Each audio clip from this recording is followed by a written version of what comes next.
পরে এক্সরেটা করা হয়, সেটা এক্সরেতে সেরকম ইমপ্রুভ আমি বুঝতে পারিনি এবং ডক্টরবাবুকে দেখাই, তো ডক্টরবাবু বলছে সেরকম ইমপ্রুভ এখন আসেনি। তো এই নিয়ে আমি একটু টেনশনে আছি।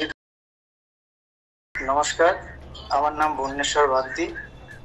আমি পশ্চিমবঙ্গের বীরভূম জেলায় বসবাস করি। আমার ফেব্রুয়ারি মাসের 24 তারিখ একটা বাইক অ্যাক্সিডেন্টে আমার বাঁ পায়ে টিবিয়া এবং ফেবুলা দুটোই ফ্র্যাকচার হয়ে যায় এবং সেটা আমাদের নিকটবর্তী নার্সিংহোমে অ্যাডমিশন হয়। এবার সেখানে আমার অপারেশন হয় এবং রড আর একটা ওয়্যার দিয়ে সেটাকে ফিক্স করা হয়। তো ডাক্তারবাবু 4 মাস আমি ডাক্তারবাবুর মতোই ওষুধপত্র খেয়েছি এবং তাতে সেরকম কিছু আমি রিকভারি হয়নি আমার। তো সেই মুহূর্তে আমি নানা রকম চিন্তা ভাবনা করছিলাম। তো আমারই এক রিলেটিভ, যার নাম সুরজ বাগদি, সে আমাকে ঝাড় আয়ুর্বেদার পরামর্শটা দেয়। বললো যে তুমি ওখান থেকে মেডিসিন নাও, দেখো রিকভারি কিছু হতে পারে। তো এখন পর্যন্ত আমার 5 ডোজ মেডিসিন নেওয়া হয়েছে। তাতে ছবি নেওয়ার পর একটা এক্সরে করা হয় এবং এক্সরেতে সেরকম যে 4 ডোজের পরে এক্সরেটা করা হয়, সেটা এক্সরেতে সেরকম ইমপ্রুভ আমি বুঝতে পারিনি এবং ডক্টরবাবুকে দেখাই, তো ডক্টরবাবু বলছে সেরকম ইমপ্রুভ এখন আসেনি। তো এই নিয়ে আমি একটু টেনশনে আছি। তারপরে আমি আমাদের ঝাড় আয়ুর্বেদার ডাক্তারবাবু এবং ম্যামের সঙ্গে কথা হয়।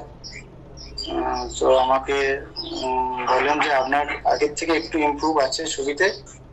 তো সেই বিশ্বাসে আমি মেডিসিন চালিয়ে যাচ্ছি। তো এখন একটু রিলিফ লাগছে, পায়ের একটু মজবুতি মনে হচ্ছে আছে এবং চলাফেরাটা সিঙ্গেল ক্র্যাচ নিয়ে বাড়ির মধ্যেই আমি চলাফেরা করতে পারছি সিঙ্গেল ক্র্যাচ। তো আমি ভাবছি যে ডাক্তারবাবুর পরামর্শে বা ঝাড় আয়ুর্বেদার ওষুধপত্র খেয়ে যদি আমি একটু রিকভারি হয়, তাহলে আমি নিজে খুব আনন্দিত পাবো।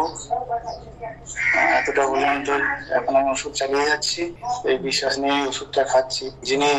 যারা আছেন রিসেপশনে, ম্যাডাম আছেন, খুব ভালো রিসেপশন, বারবার ফোন করে খোঁজ খবর নেন এবং বলেন যে কেমন আছো, কোনো যদি অসুবিধা হয় সেটা জানাতে বলেন এবং জানাই, সঙ্গে সঙ্গে কল করে কথা বলেন এবং তার সলিউশনও বলে দেন। ভালোই লাগে। তো আমি আশা রাখছি এই ওষুধটা খেয়ে হয়তো আমার রিকভারি হয়ে যাবে।